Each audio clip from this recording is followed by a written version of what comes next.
Or, le propre du peuple juif, c'est d'avoir une conscience et de savoir avancer avec une liberté contrôlée. Et aujourd'hui, ce qu'on a, c'est qu'on fait trembler les gens. Non, il faut être prudent, il faut se laver les mains, il faut les gestes barrières, il faut tout ça, les masques, aucun souci. Mais à un moment donné, il faut savoir avancer sans avoir peur.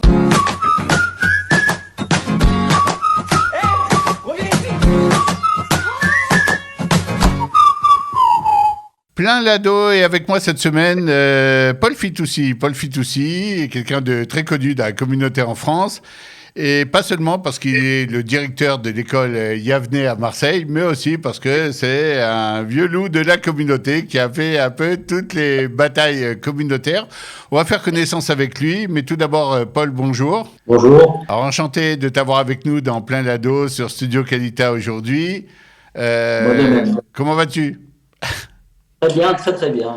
En Israël, ça va très bien. Ah, très bien. Il est venu nous voir un peu, malgré toutes les restrictions. Et justement, c'est notre sujet du jour, puisque cette émission va être en deux volets. On va parler des restrictions et des problèmes que ça pose un peu avec la communauté. Et dans le deuxième volet, on parlera d'un projet qui se passe à Yavneh Marseille et qui est très important pour nous comme pour vous. Alors, les restrictions, alors on sait, Paul, parce que tu t'es exprimé aussi, tu t'es exprimé sur des médias divers, tu étais même à Galets de Sahel quelque part, on t'a entendu. Toi, tu n'es pas un grand partisan de ces annulations de voyages entre la communauté de France et celle d'Israël parce que ça cause des dégâts. Alors, disons-nous Eh ben, plus. je vais être plus précis. Je suis pour qu'il y ait des règles. Moi-même, je les respecte. Je suis là parce que j'ai mes 3 vaccins, que je fais mes tests et tout ce qui est nécessaire en tous les cas. Mais je pense qu'aujourd'hui, pour des juifs qui ont leur famille en Israël ou qui vivent malheureusement des drames à distance, ou pour ceux qui sont binationaux et qui travaillent entre la France et Israël parce qu'ils n'ont pas le choix, parce qu'ils n'ont pas trouvé d'emploi en France, il y a une nécessité non pas d'assouplir les règles, mais d'avoir des règles intelligentes. Là, on est plutôt dans le tout interdit.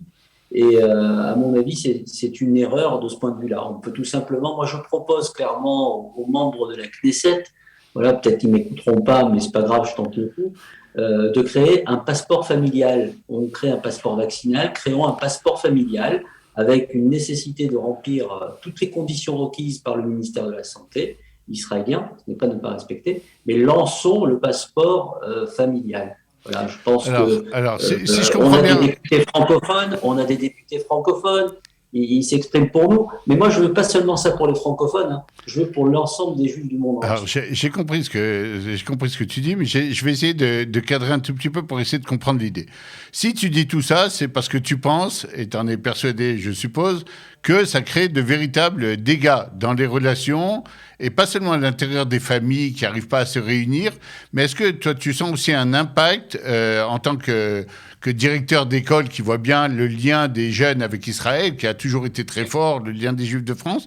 Est-ce qu'il y a une déliquescence un peu? Est-ce qu'il y a un problème, un recul? Puisqu'on ne peut pas aller en Israël, eh ben, on n'a pas besoin d'être aussi attaché à Israël, de la même façon en tout cas. Complètement, complètement. Ça se ressent. Même si les enfants ont envie de faire le bac bleu blanc ou Bible en main, ou des tas de voyages qui ont pu être mis en place par je fais un petit coucou à mon ami Daniel Benaïm et toute son équipe. Aujourd'hui, il y a un vrai problème dans le lien qu'on est en train de casser avec la communauté juive de France et d'autres communautés. C'est-à-dire qu'effectivement, on est en train de donner raison à ceux qui parfois disent Israël et les Juifs, c'est pas la même chose. Or, moi, je fais partie de ceux qui pensent que Israël et les Juifs, c'est la même chose. Voilà, c'est la philosophie qui consiste à dire il y a les Israéliens, il y a les Juifs, c'est quelque chose auquel je n'adhère pas. C'est-à-dire qu'on fasse ou qu'on ne fasse pas la LIA. Hein. Je ne suis pas en train de dire qu'il ne faut pas aimer la France, il ne faut pas aimer les États-Unis, il ne faut pas aimer le Brésil. Ce n'est pas ça du tout ce que je suis en train de dire. Mais que l'on fasse ou qu'on ne fasse pas, la source, et il y a une origine par laquelle on est lié à Israël, à l'État d'Israël. Il suffit juste de lire, de voir ce que l'on lit dans la Torah chaque semaine. D'accord. Alors, moi, je vais essayer de préciser un point. Effectivement, au tout début du Covid, on s'en souvient, les mesures semblaient complètement logiques. On ne savait pas de quoi on parlait. On ne savait pas ce que c'était. Il n'y avait pas de vaccin. Donc, on était bien obligé de se protéger. Mais effectivement, on s'aperçoit aujourd'hui que c'est pas obligatoire d'annuler absolument tous les vols ou d'interdire à tous ceux qui ne sont pas citoyens israéliens de rentrer, puisque un tas de pays du monde, finalement, gèrent ça autrement. Alors, c'est pas parce que les autres gèrent ça autrement. Israël est un exemple sur beaucoup de points. Vous savez, j'ai toujours du mal à critiquer. Moi, ce qui me gêne, c'est juste ce sentiment que l'on a, je parle en tant que franco-israélien, ce sentiment que l'on a que les juifs de diaspora sont devenus des juifs de seconde zone. Alors moi, c'est le sentiment. Alors On pourquoi? entend des gens dire dans les couloirs, bah, on sait très bien que dans les couloirs, il y en a qui disent, ouais, bah, de toute façon, ils veulent venir ici, ils font du tourisme. Il ne faut pas que ces gens-là qui sont aux manœuvres aujourd'hui dans l'État d'Israël oublient que à la fois Israël a besoin de la diaspora et la diaspora a besoin d'Israël et que quand il n'y avait pas un grand tourisme en Israël, ceux qui venaient dépenser leur argent ou leur énergie et avec grande joie, c'était ces juifs-là. Et que le tourisme à l'époque majoritaire était un tourisme juif, ce n'est pas un tourisme, on va dire, non juif. C'est pas que je vais faire des distinctions avec les autres. Il faut respecter. Aujourd'hui, il y a des gens qui ont de la famille ici. Il y a des gens qui ont envoyé leurs enfants. Il y a des soldats seuls. Il y a des tas de gens comme ça, des gens malades. Il y a des gens qui souffrent. Et que devant la souffrance, on ne peut pas juste dire il n'y a pas de solution ou la solution. C'est ce qu'on dit dans la Torah. Hein.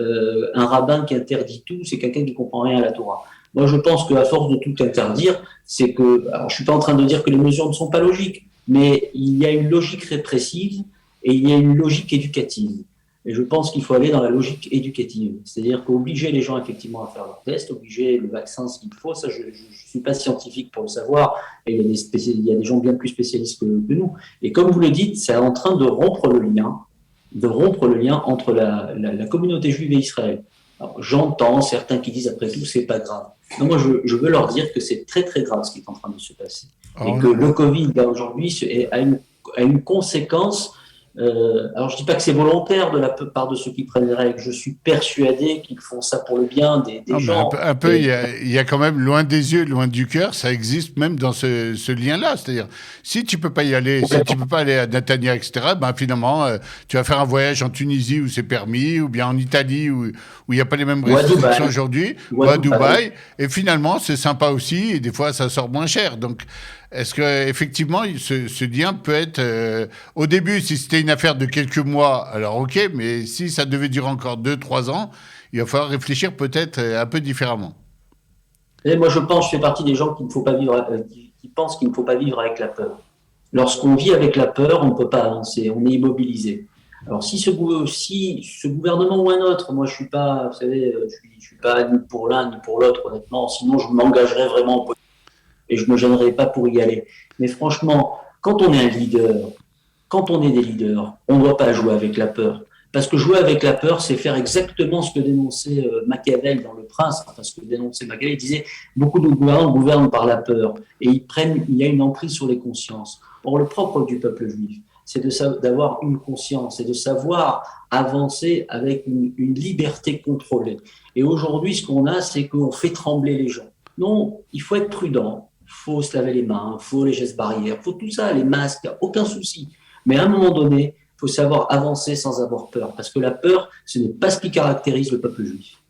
Alors, Paul Fitoussi, on va passer juste sur un autre registre. On sait que je te tutoie des fois, je te vous vois parce qu'on se connaît, Tu peux on me est proches, tutoyer, c'est comme etc. tu veux. Mais moi, j'ai envie de savoir, comment dans une école aujourd'hui française, à Marseille, et à Yavne, par exemple, chez vous, comment on fait passer justement cette image d'Israël et en dehors des voyages qui sont possibles, pas possibles, quel est pour un président qui est sioniste dans l'âme comme toi, quels sont les moyens un peu de faire ressortir justement le côté Israël dans une école comme Yavne? Déjà, moi, je vais me permettre de faire une correction de langage, hein, cher à mon maître en Torah qui s'appelle le Rabbi Moon, c'est qu'il n'y a pas de sioniste, pas sioniste, on est juif. Et lorsqu'on ouvre un livre de Torah ou une Bible, un Tanakh, on voit qu'on parle d'Israël. On parle ni de Paris 20e, 19e, 17e, ni de Marseille 8e. On parle d'Israël. Abraham, c'est en Israël. Bon, il y a un peu l'Égypte à un moment donné, mais globalement, ça se passe en Israël. Donc ça, ce point-là, je pense qu'on peut pas être juif, comme certains le disent, ou en Israël, en mettant de côté, on va dire, l'aspect lié à la terre d'Israël. Écoutez, nous, notre projet, il est clairement défini à l'école Yavneh, hein, puisque depuis tout temps, l'école s'est inscrite dans le lien avec Israël. Il y a plusieurs façons de faire passer ce message. C'est par le voyage, j'insiste, c'est quand même très important parce que c'est le concret, mais aussi par l'enseignement, par l'histoire juive et tout ce qui est, on va dire, lié à l'avancée du peuple juif au cours de son histoire, à la fois sur l'histoire juive ancienne et sur l'histoire juive moderne. C'est aussi le fait de fêter Yom HaAtzmaut et de donner, par exemple, nous donnons congé le jour de Yom HaAtzmaut. Il y a une grande fête le matin et l'après-midi, il n'y a pas cours. Donc voilà, c'est marquer les moments comme Yom Yerushalayim. C'est marquer également les fêtes comme Touv Bishvat avec le KKL et d'autres organisations. Donc voilà comment on crée le lien avec la terre d'Israël. Mais bien entendu, ceci ne reste pas possible si, à côté de cela, il n'y a pas aussi une possibilité de se rendre. Il y a un super voyage qui a lieu, qui s'appelle le voyage Bible en main. C'est extraordinaire de se balader avec une Bible et d'aller dans les endroits que l'on raconte dans ce livre, dans ce best-seller de l'année. Et puis plus récemment, un programme par lequel on est tous les deux concernés, on s'est lancé sur la formation de cadres. On va en reparler lors du second volet, mais effectivement, c'est extrêmement important.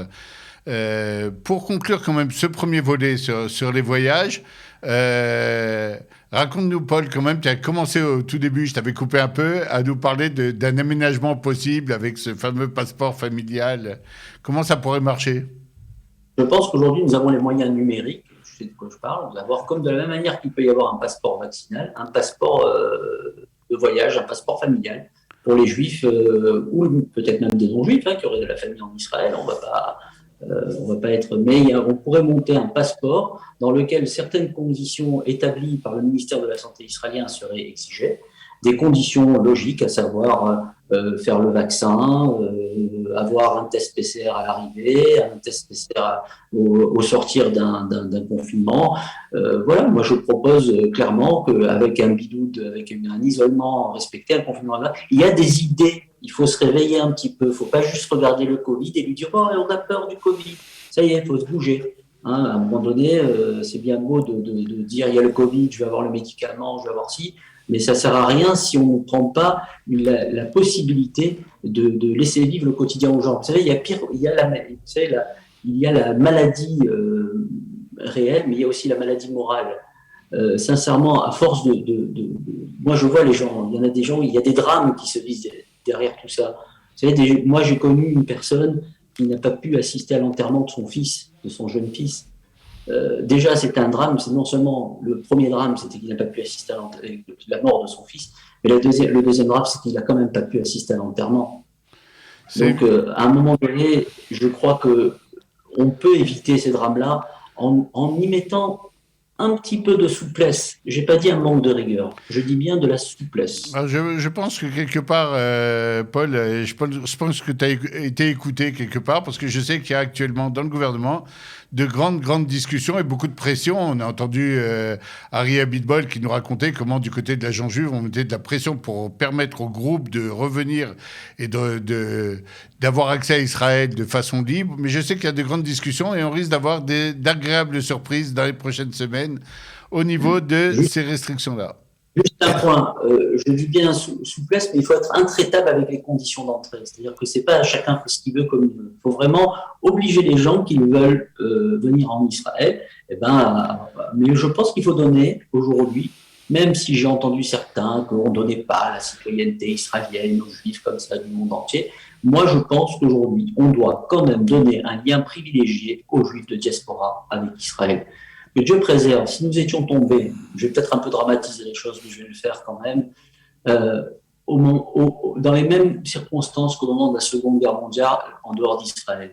Qu'est-ce qu'on aurait fait? On aurait fermé les frontières, on aurait laissé les Juifs mourir à l'extérieur du monde. Alors on va laisser cette question en suspens en espérant que la réponse soit non, bien entendu. On vous remercie, Paul Fitoussi, d'être venu aujourd'hui ici. On se retrouve très bientôt pour le second volet, beaucoup plus éducatif celui-ci. Merci aux techniciens et merci à vous tous qui nous suivez chaque semaine sur Studio Kalita. Au revoir.